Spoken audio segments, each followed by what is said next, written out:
NASA is announcing aliens, and I need to come clean. I myself, Duff, the reason why I can talk, I'm not just a puppet. No, that's just a ploy to just protect myself. I'm not a puppet. I, Duff, am an alien. Yes, I'm an extraterrestrial. Sit down from the heavens to watch over you. Watch out, I might probe one of you. But on the off chance that there isn't aliens and I'm just messing with you, let's listen in on Anonymous's video on the topic. It'll be fun, right?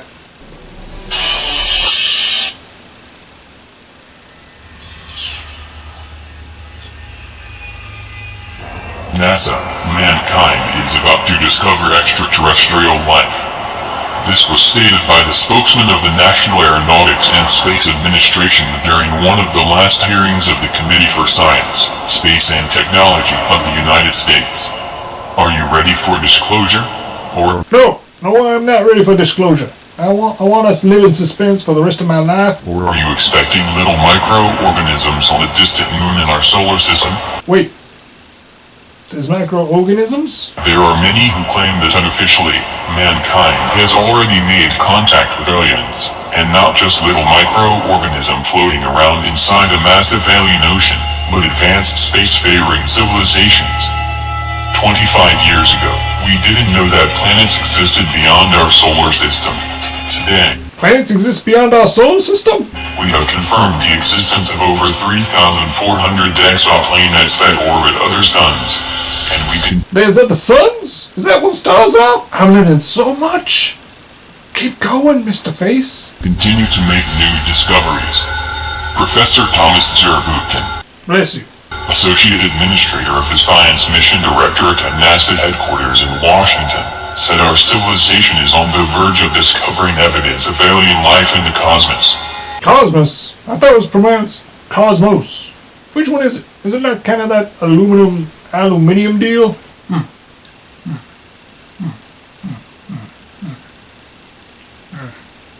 I don't know. Taking into account all of the different activities and missions that are specifically searching for evidence of alien life, we are on the verge of making one of the most profound, unprecedented discoveries in history, said Zurbuchen. Bless you. During the hearing of the Committee on American Science, Space, and Technology. At the hearing, Professor Zurbuchen Bless you. mentioned all of NASA's recent achievements in their quest for extraterrestrial life that support his claim. 2 weeks ago, NASA's Cassini mission demonstrated the presence of hydrogen in Saturn's moon Enceladus, while the Hubble team announced the results of the second observation of the oceans of Europa. Europa? Isn't that here on Earth? One of the moons of Jupiter. Oh, on Jupiter. Isn't that a Greek god? Both discoveries are potential evidence of life, said the NASA spokesman, who also highlighted the advances made in astrobiology. And while we have not yet found definitive signs of life elsewhere, our search is making remarkable progress, said Zurbuchen, Bless you. who noted that NASA's number of astrobiology missions is on the rise. Mars 2020, our next explorer, and will continue to advance this quest by researching a region on Mars where the ancient environment may have been favorable for microbial life. The mission will also look for signs of past life and collect samples that will be brought back to Earth, said Professor Zurbuchen. Bless you. Zurbuchen Bless you. also pointed out that to prove the existence of extraterrestrial life requires the cooperation of several scientific disciplines as a whole, such as biology, geology, astronomy, planetary sciences, earth sciences, and many others.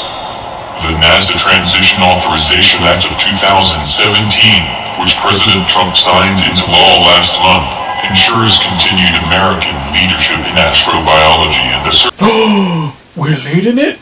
We get to lead? Can I go into space again? I miss it. I miss the cold. It's so hot here on Earth. You know? Like there's so much wind. There's like hurricanes. Hurricanes scare the shit out of me. Don't go to Florida at all. Those Caymans, Jesus Christ, they tried to eat me once. Jesus Christ, don't go to Florida whatsoever. Do not go to Florida. Do not go to New York either. They try to rape you there. I mean, like, once I got into a cab, and there was this guy, and he was like, hey, you need a ride? And I was like, yeah, I need a ride. I need to go to 25th, and I don't know. It just take me to 21st Street. I don't know in New York. And he was like, okay. And he started driving. And then he started driving. And there was traffic. So he's like, hey, can I come back there with you and we could pass the time with traffic? And I was like, okay, we can do that. I mean, will it take fare off my ride? I mean, is this like fake taxi, like thing? Are you gonna put this on the internet? Can I get a link? Sure, why not? Alright, I'm down. I think that was consensual, don't you? So that's not rape. NASA, mankind is about to discover extraterrestrial life. Let's continue. The search for life. It establishes the search for life's origin, evolution, distribution, and future in the universe as a fundamental objective for NASA. To accomplish this, the bill directs NASA and the national academies to develop an exoplanet exploration strategy and an astrobiology strategy. While all of this is great news for space explorations and our hopes, officially, to find alien life, there have been some seriously interesting quotes made in the past related to alien life. One of our favorite quotes comes from Dr. Brian O'Leary, a former NASA astronaut and Princeton physics professor. There is abundant evidence that we are being contacted, that civilizations have been monitoring us for a very long time. Jesus Christ. For how long? Since Egypt? Because, that would explain their heads. That their appearance is bizarre from any type of traditional materialistic Western point of view.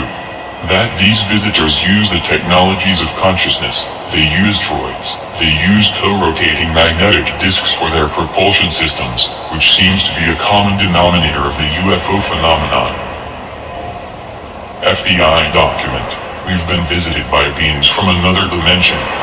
While most people are plunged into a worldwide debate about aliens, discussing UFO sightings in space, on Earth, and the sheer number of whistleblowers who have come forward saying that we aren't alone in the universe, we aren't alone in the universe. I mean, it's not like we have an entire planet full of people. I mean, the collective we can eventually go out into space. Thus, they are out into the universe. Those people are in the universe, and thus we are not alone in the universe. Ha! Are we?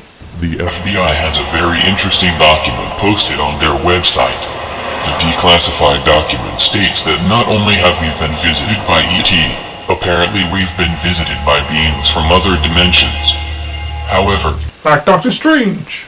He's from a different dimension technically because he's been to all dimensions. Or you can say that we've been, I don't know, I really don't know. Who have we been visited by? Implore me.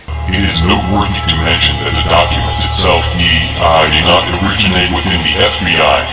The document, which is an extract from a 69-page document called UFO1.pdf, was written by a former university head. Nevertheless, the document was treated with great importance by the FBI, which is something I find very interesting. The official link from the FBI vault can be found here, http://vault.fbi.gov/UFO/UFO%20%20%2016/view. A rewritten copy of the report can be found below. Note, some words in the original text are illegible due to the numerous notations and stamps. What are you doing? The document, You're which taking was over the received video? on July 8, Stop it! 1947, Stop it! states, this memorandum is respectfully addressed to certain scientists of distinction, to important aeronautical and military authorities, to a number of public officials and to a few publications.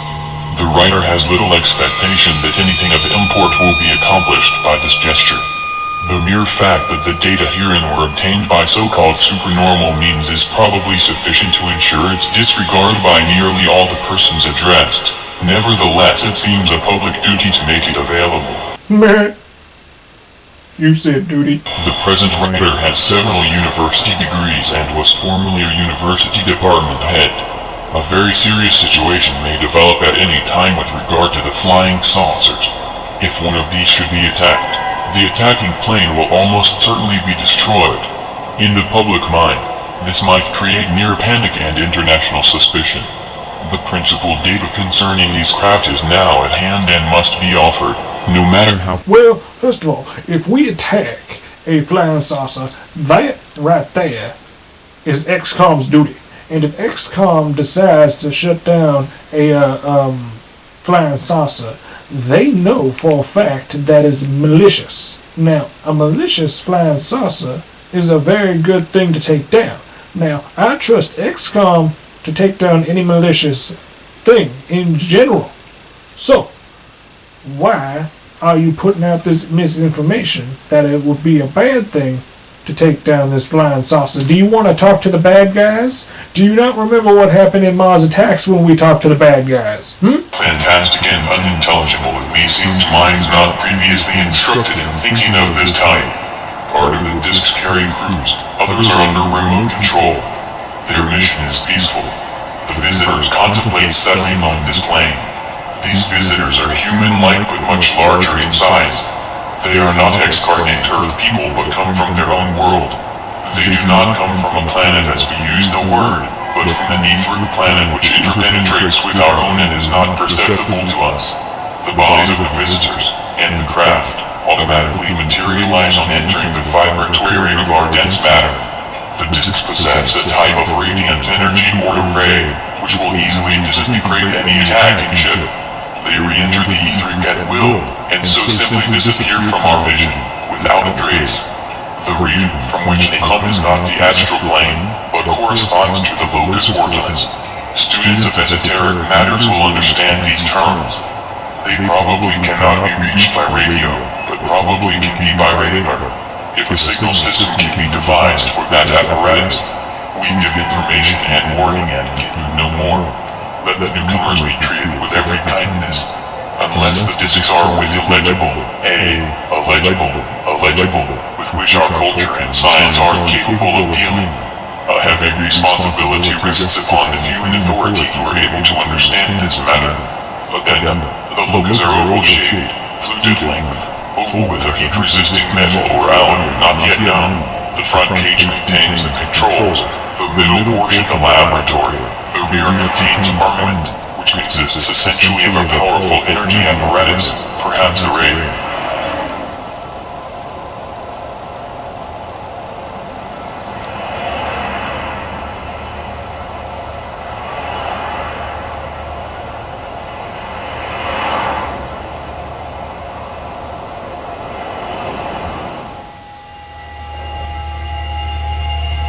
NASA is already prepared to announce extraterrestrial life. Protocols are in place. Just imagine if SETI telescopes actually pick up a signal from a distant star system. What would happen then? Could we understand it? Should we respond to it? If so, what should we say, and how? Are you trying to do my Should we just go ahead and do you know what I'm watching right now? waiting for them to call first? Your video was made June 20th, and it's 9 days later. How is this happening? And interstellar communication tackles the issue like never before. The recent discovery of a solar system that has 7 Earth-sized exoplane that's located at a distance of 40 light-years from has prompted NASA to come up with a protocol that is to be followed in order to announce to the world the existence of alien life. The 7 Earth-like planets, with high chances of life having developed there already, are located in the Aquarius constellation. The Age of Aquarius.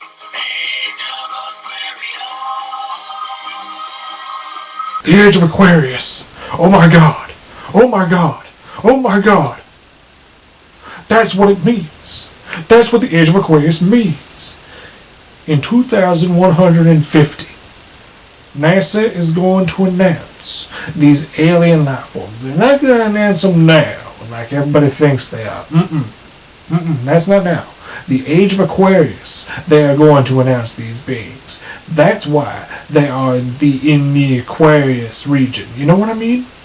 Why else will they name an age after these beings? You know what I mean? You get what I mean? The Age of Aquarius. These beings are Aquarius. Just parallels. You know, just parallels. Just put tinfoil on my hat. You know what? Put on the next clip and let's throw tinfoil on my head. Let's do it. Come on. Put on the clip. And are part of a faint Now go get the tinfoil. dwarf the size of Jupiter, known as TRAPPIST-1. Interestingly, the alien worlds at TRAPPIST-1 are much closer to their star than Earth, so they have the necessary conditions to contain water in a liquid state on their surface. Furthermore, their extremely close distance allows for the transfer of organic material from one planet to another, which raises hopes of alien life existing on more than one planet. According to Mario Perez, a member of the Astrophysics Division of the U.S. Space Agency, even though NASA is still years away from making the announcement of extraterrestrial life, it was very important to have a protocol that transmits peace and tranquility to mankind before such a historic event happens. The alien protocol was inspired by several sources.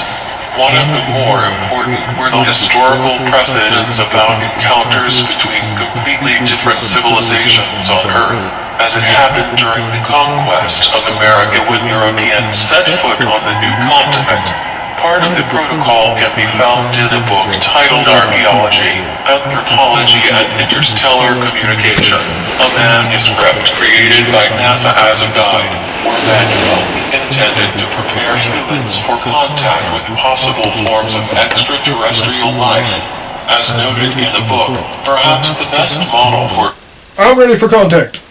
I am ready for contact. Nice and ready. I got my tinfoil hat. I got my hey. We are here. We are ready. We have knowledge. We have books.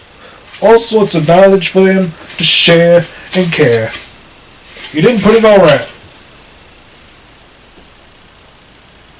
For encountering extraterrestrials, Douglas Rebeck suggests, comes from the Maori, whose resistance to British incursions gained them the respect of their enemies while helping them to retain their pride after succumbing to a more sophisticated organization and weaponry.